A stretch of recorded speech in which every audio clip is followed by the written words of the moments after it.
dressed up sometimes, you're a rock star. You're a king. I love that he's saying this because a lot of times we'll look at successful people and think they got it figured out. They're completely structured and they just know all the answers. Well, that's not always the case because a lot of people don't learn the game until after they're in it. So in a situation where you get the success that you wanted or thought you wanted, and realize that you don't have the discipline, you don't have this and that, like everything isn't combined. What's going on, YouTube? Thank you for joining us After Dark yet again for another episode. Today we got another reaction. Today we're reacting to Russ on toxic masculinity, music, and mental health. My songs were cries for help. This is gonna be a banger, but it is a long video, so I'm gonna have to I'm only gonna probably record a little bit of this episode, but if y'all want to see the whole thing, let me know and I will definitely drop the full reaction on YouTube. But before we get into the reaction, make sure y'all like the video, make sure y'all hit the subscribe button if y'all want to see more videos just like this, and also check out my other videos. Check out the Insight of Mine podcast where I drop game every single week. And comment down below, let me know your thoughts, let me know your opinions, share your things. I do share the comments every week on my podcast, so be sure to interact with the community. But let's go ahead and get straight into this reaction for y'all. When you get everything you thought you wanted and you still feel empty, you realize, wow, that was not what I was supposed to be chasing. This is one of the most remarkable, amazing stories. And I like Russ too. I don't know if y'all listen to Russ music. He got some bangers, y'all. He got some bangers. In hip hop. Shout out Russ. Russ! I do whatever I want, whenever I want. I love it. And he's an independent artist, man. Depressed. What does that even mean? I don't Lately, I've been really like looking into his talent. Dude's real talented for real. Like, he shows how he makes his beats live and all type of stuff, man. I love this. I love what he does, bro. And if y'all don't know, I do music as well, so it's super interesting to discover new talent. And y'all, look, and it's like deep down you wanted everyone though. How strong of a man are you if you're scared to face yourself? Straight up. Before we jump into this episode, I'd like to invite you to join this community to hear more interviews. You even go about thinking about what being enough means, especially in a culture that's comparing and always putting you up against other people. Yeah, it's so hard for me because I think it does start in childhood, and I think it started with, wanting to meet the standard that my dad set. And, my dad, who I love him, and disclaimer before like this interview goes more, it's like I love my parents and they have done, I think, a great job, and I don't blame them for anything. There's just realities that have happened that But that needs to be talked about more, bro. A lot of people like to throw the blame on their parents. Listen, y'all gotta stop doing that for multiple reasons. I could go on the deeper route and talk about how you can't blame other people for how you end up. You gotta take accountability for your own actions and things like that. Even though environment does play a big part in your influence doesn't control actions.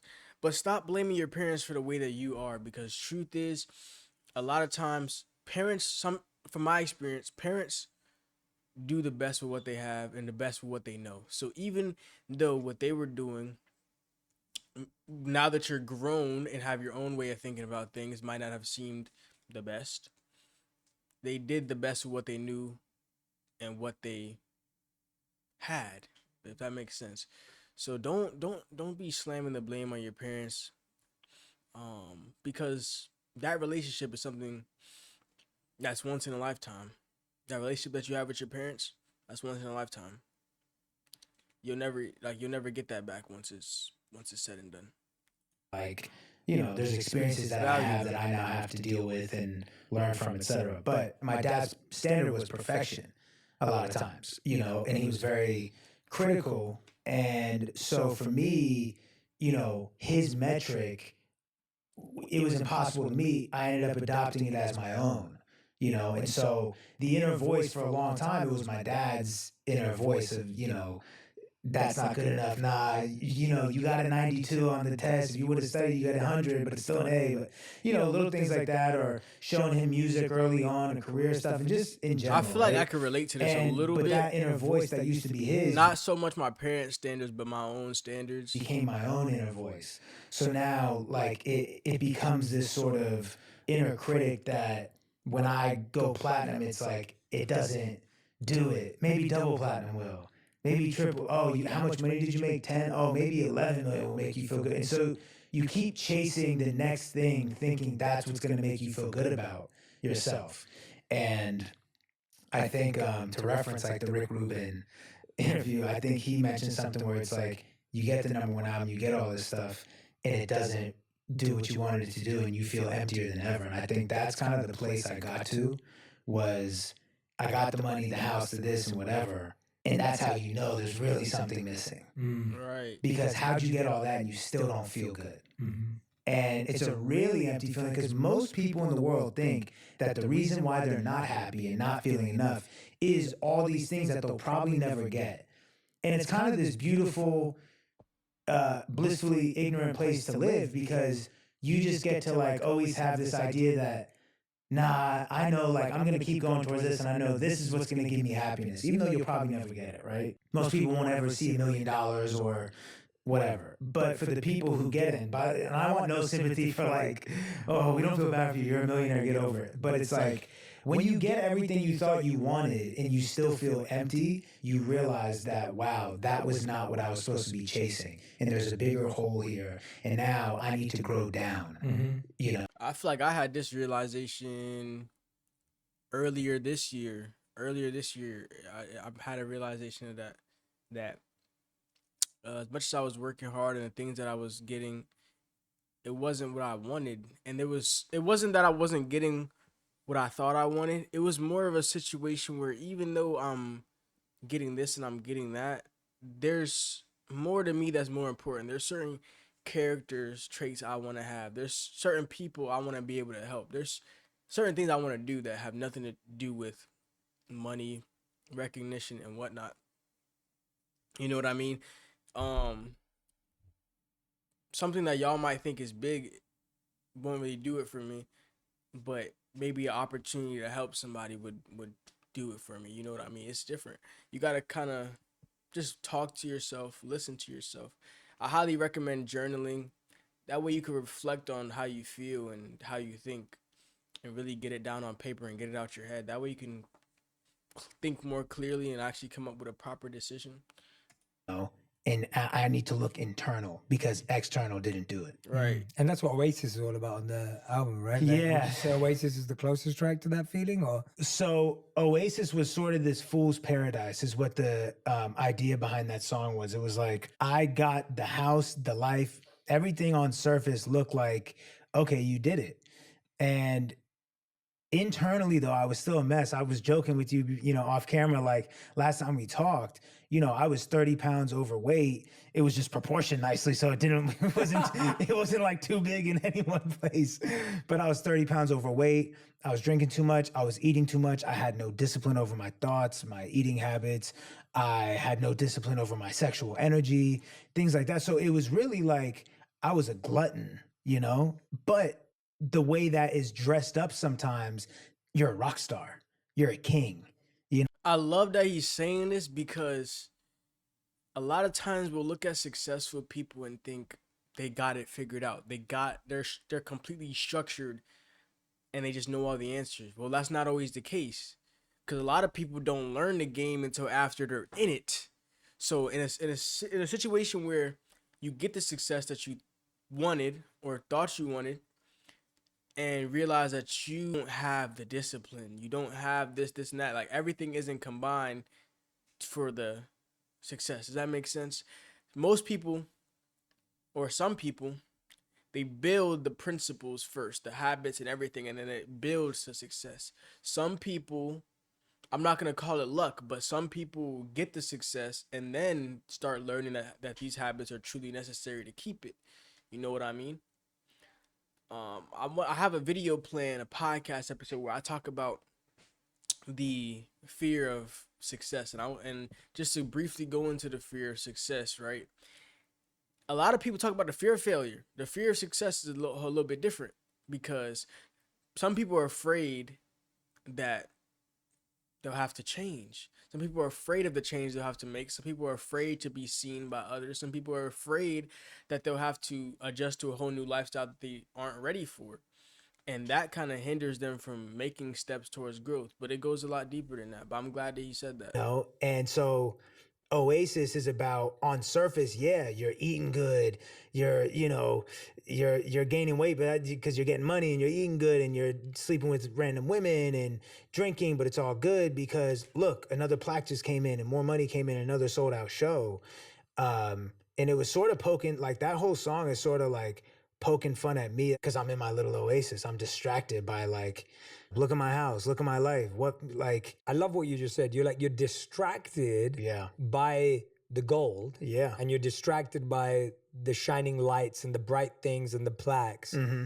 When you're that distracted, how do you open up your eyes? Like, how do you even get to a point now where you're able to look back and go, I was distracted, now I'm a bit more awake and I'm working on this stuff?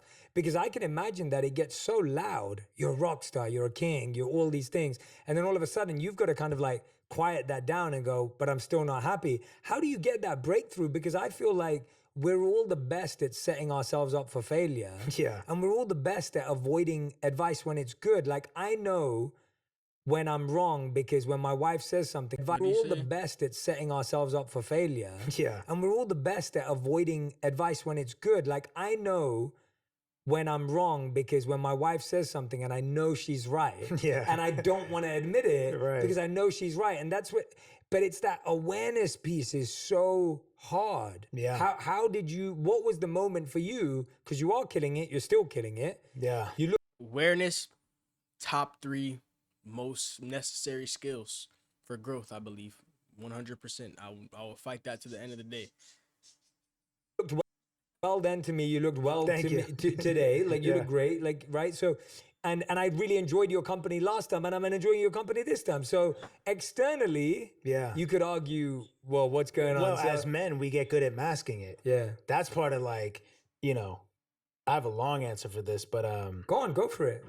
first of all, therapy is kind of what like not woke me up, but it helped. But something I learned in therapy is this idea that, society measures a man based off of how much they can carry, how far they can carry it, and how alone they can carry it.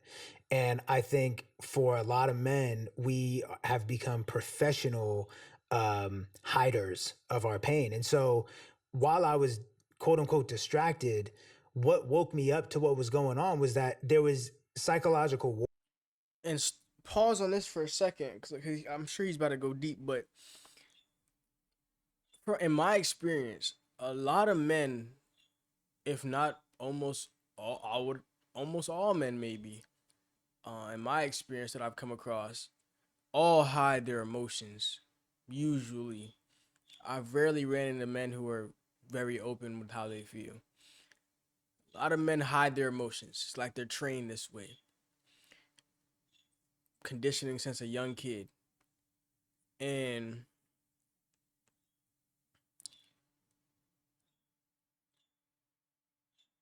I want y'all to pay attention because oftentimes a lot of men will slip up and kind of give hints, cries for help, as it says in the video. Cries for help that people overlook because they're so good at shielding it, right? Myself, when I was growing up, class clown, funny kid, whatever, joking around. There's always a little bit of truth in the jokes. A lot of times they will give subtle hints of how they truly feel. And if you do not pay attention and you overlook it, they can feel neglected. So try to pay a little bit of attention. I think I said this in a video before too. If you catch somebody slipping in something subtle, just put them to the side, like, or talk to them afterwards, away from everybody else, and ask them, yo, that joke you said earlier, was that just a joke, or like, did you really mean that? I'm sure they'll open up to you. Or if not, they'll definitely give an expression that lets you know that it was serious. Men are only so good at hiding their emotions. They can only suppress them. They can't really throw them away. They're still there. It's just they're pretty good at masking it, but they're not professional actors. I'm letting you know that now. So just pay attention. Really pay attention to your friends. Pay attention to the people around you. I had a long conversation with a person about this topic once about men hiding their emotions, and we had two very different opinions. But if y'all want me to make a video on that, let me know. It's not a bad idea. Let me go ahead and put that in the notes, actually. Warfare and internal chaos constantly anyway. You know, I like I just kept pushing it down, but I knew it was there because I was pushing it down. And it just got to a point where I just had a breakdown one day. It just you push it down enough and at some point you can't push it anymore. And it, overflows in it. And what I learned is when you're burying it, when it does finally just explode, it's always going to be at the worst time. And that time came right before a European tour that I had scheduled, and I had to cancel it because I was like, my body and spirit and mind just shut down. I just couldn't even do it. I couldn't even like go through the motions of acting like I could perform. And through therapy and talking every week, and really, really being vulnerable and being honest with my therapist, which I couldn't wait for. Like, getting a therapist has been at the top of my to-do list for like 4 years. And I just never did. I never got around to it because I just always, once again, was like, do I really need one? Look how good my life is. Like, nah, I think I'm tripping. But it just got to this point, man, where I was like, I need to talk to someone because I feel like I'm going insane.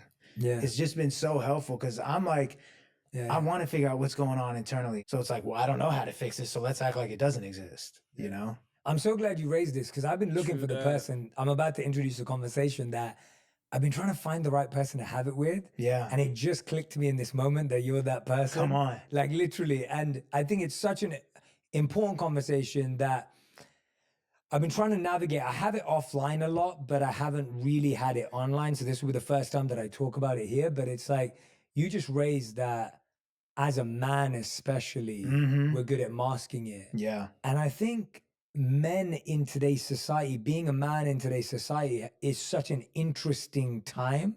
And you come across to me as, like and you can describe in your own sense, but you're a confident man, you're a man's man, I'd say as well. Like, I don't know how you see yourself. That's why I don't know how you see yourself. I was going to ask you. Yeah. Because you so confidently are like, hey man, I need to find help. I went to therapy. Yeah. But at the same time, you're a rapper on stage who's like dropping like the best bars. And so I'm like, when you look at that paradox, I love that because I'm thinking about what is it that you think men are struggling with most? And maybe it's even for your own friends, the people you hang out with. Like, what do you think men are struggling with in today's society? Because I don't feel we talk about that enough with like what the struggle is. Yeah, I mean, so much, but I think men are struggling with being in tune with their own emotions and feeling safe and feeling like they have permission from themselves to feel what they're feeling. There it is. Okay, I was waiting on that because I think all men are pretty aware of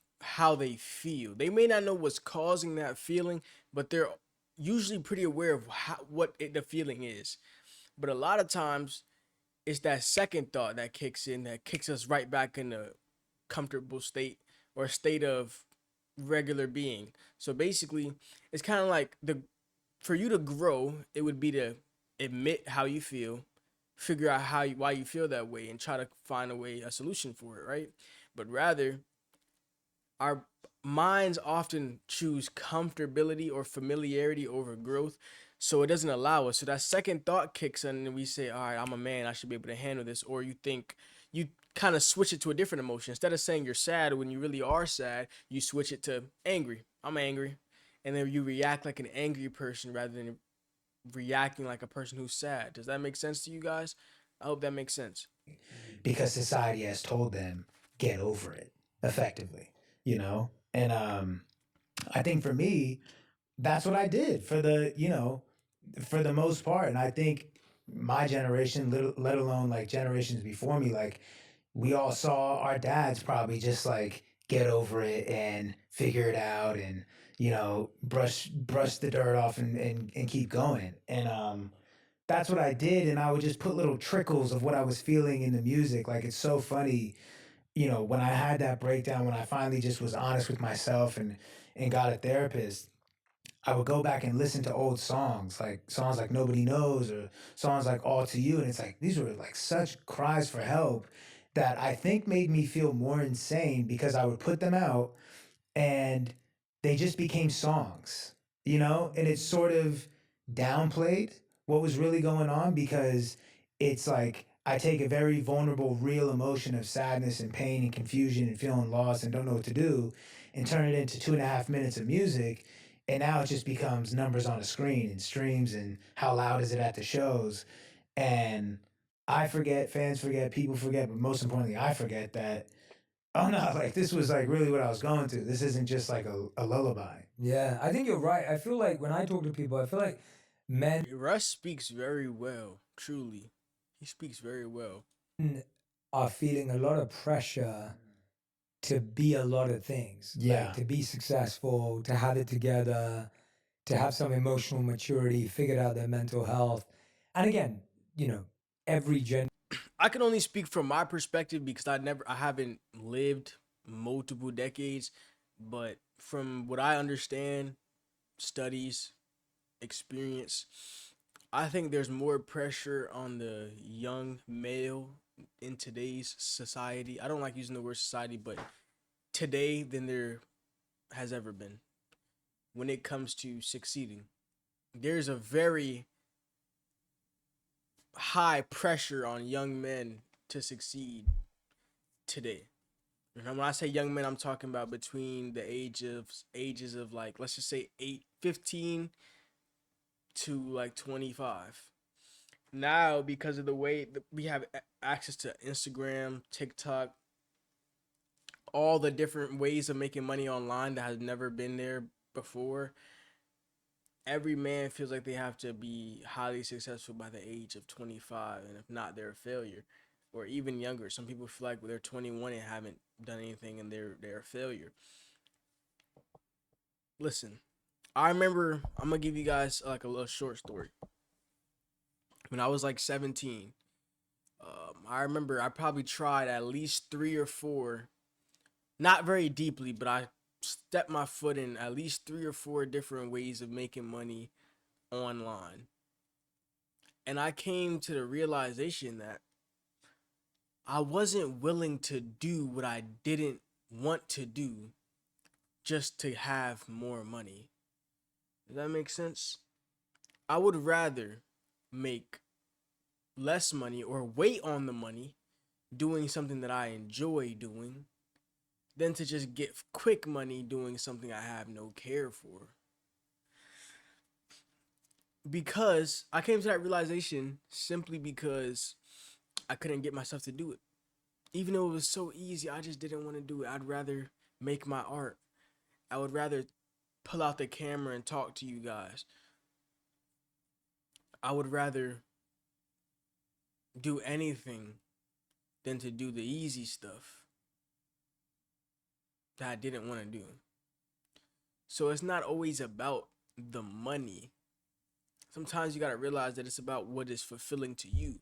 Some people get the money, they realize they didn't care for it, and they just start doing like, it's not what it's about. It's about what's fulfilling to you. Live your life in a way that's fulfilling to you. Stop living for other people and stop living by the rules that other people set in this world, because they're not going to benefit you. And when it's all said and done, and in 5 years, in 10 years, when you have to look back in your life and say, damn, man, do I wish I would have did things differently, you're going to hate yourself for the decisions you make. Stop thinking about other people, how they're going to feel about what you're doing. It's about you. I'm sorry, I don't want to tell you to be selfish, but sometimes you got to be. Especially in certain periods of your life, you got to think about yourself and only yourself. Thinking about others is going to drain you until you are right with yourself. Then you can help others in abundance. But until then, you have to get yourself right. And it doesn't take long. It just takes focus. You will get there. But all you got to do, focus on yourself. Focus strong, focus hard. Tunnel vision, stay disciplined, stay strong. And it'll work out. But remember, it's about what's fulfilling, not about what other people want to see you do, not about what other people want to see you have, but about what you want. It's that simple. That has their own pressures that come with it. Right. But I think I know a lot of men who feel scared to share that pressure because they feel, like you said, that they shouldn't have it. Yeah. Like they're not allowed to have that pressure. I think you're one of the few music artists that's found a way of intertwining mental health and music in a way The lighting on this video is fantastic. that it's not cheesy and it's not like corny. Or is he and just it's not glistening it comes like across that? like when I listen to you, I'm just like, God, that's a bar. That's like, you know, you can appreciate it just because it's good music. Yeah. And then knowing that you have this conscious side to yourself. Was that like always at the forefront of when you got into music, or was it something that evolved with time because of your journey? Because I think it's quite a hard balance to talk about meaningful stuff Yeah. in a way that doesn't come across as cheesy and corny. So how have you found a way of being able to do that? Yeah, I think I always was looking for answers, you know? And I think I always, as a consumer of music, I always like substance and lyrics and things that I could, you know, things that meant something, you know, things that maybe could help me. And as an artist, when I wanted to make my own, I was trying to find answers. Like my creative side was trying to piece together these other sides of me, like what was going on with my family, with my friends, with my relationship with my career. Like the creative side of me would come in and be like, maybe this means that, maybe what you're feeling means this, maybe, you know, and like I said, there's like all these little like Easter eggs, I guess, throughout my catalog of me trying to figure it out. And so I think I was just naturally and am naturally a curious person and an ambitious person. And so like ambitious in the sense that I really want to figure out what is going on with me. Like I want to know why I think the way I think, where that came from. And I think in the past, it's funny when you're a confident. The power of the question. I just commented on one of my old videos. This is funny that this is happening. I just commented on one of my older videos called The Power of the Question. That is one of my most underrated videos. Now, granted, when I made that video, I wasn't that good at speaking. I just started my channel. But if we're talking about value, if we're talking about intelligence, knowledge, game, the power of the question is deep. The power that the what, why, and how hold. Those are some of the most powerful words on this planet to me, because those three questions, those three words can give you answers that are worth millions of dollars. Seriously. Man, Power et to cetera, et question. cetera, I was omnipotent. And I've learned that that's not confidence, you know, that's insecurity. And, you know, this is so multi-layered, but it's funny your shirt says imperfections because it really stems from me being a perfectionist, right? So like me being a perfectionist, there's no room for me to not be right. There's no room for me to not know what, like not act like I know everything and what's going on. And I got being a perfectionist from like the standard that my dad set, which ended up becoming my own standard. So early on in my career, I had this omnipotence where like I knew everything I was doing was right. And I felt like I had to act like that because if you're a perfectionist, there is no room for criticism. Perfectionists are trying to run from criticism. And help is coded as criticism to a perfectionist. So I didn't want any help. And if you tried to help, I took it as a critique.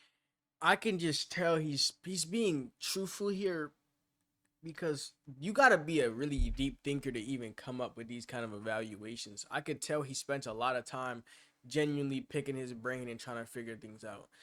The quicker y'all realize that a lot of life is just a problem solution situation, the easier it kind of gets. Somewhat. Life is always going to be difficult, but I could tell he spent a lot of time picking his brain, because to come up with an answer like this, and it threatened my idea of being a perfectionist. Wow. You know? So see what I'm saying? It's coded as criticism to a perfectionist. So I didn't want any help, and if you tried to help, I took it as a critique, and it threatened my idea of being a perfectionist. Wow. You know? So like I'm trying to figure out the answers. So like, dude, one thing you said to me last time, I've quoted this so many times in interviews when I get asked questions about like, oh, what was one of your favorite takeaways? And it's from our interview. And it's, you said that when you sometimes get in the studio at that time, you were like, I get rid of all my friends so I can be in there alone and make weird sounds that I wouldn't make when people are in the room because I might be scared of what they think. And I've said that to so many people, and everyone's always like quite blown away or taken aback, because I guess it's not a common thing that artists do. And it stayed with me for so long. But I was interested by what you just said. Like, how did your immediate circle, I'm assuming you're around people that you love, but how do you think then the wider circle responds to you saying things like, I need help. Therapy is good for you. And like, like, do you feel like the wider circle goes automatically? Like, do you think the world's got to a place now where we're like, yes, Russ, that makes sense. You're right. Or do you still have people around you going, no, you don't need therapy, man. You just need to go smoke or blow some cash or like, Yeah. what? Look, I'm gonna go ahead and stop it right there. They dropped some crazy gems. I'm gonna go ahead and drop a like on a video. We left off at 15 minutes and 26 seconds, so I could definitely react to more of this video. All you guys gotta do is let me know, and I'm more than willing. You know what I mean? Shout out to y'all for sticking out to the end. Make sure you comment down below. Comment the gem emoji if you made it to the end. Appreciate the love and support. I'm gonna see you on the next one. Peace out.